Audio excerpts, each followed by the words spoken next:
pijesku mojih misli nasukale su se pod moje noge.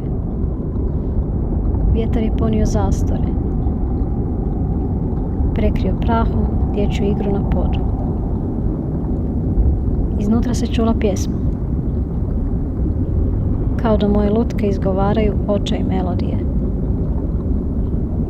Ogledalo je razgovaralo sa mnom, tuđim rječnikom. Pomakla sam dim, dozvolila lutkama da ga udahnu. Ogledala su promatrala, ispljunula zvuk. Lutke su se trznule. Ili nisu. Primila sam zvuk u ruke. Ušetala u zastor.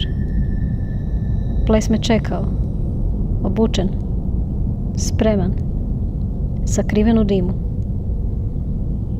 Dozvolila sam si da ga udahnem. Lutke nisu pričale priču, ali ja sam znala što misle.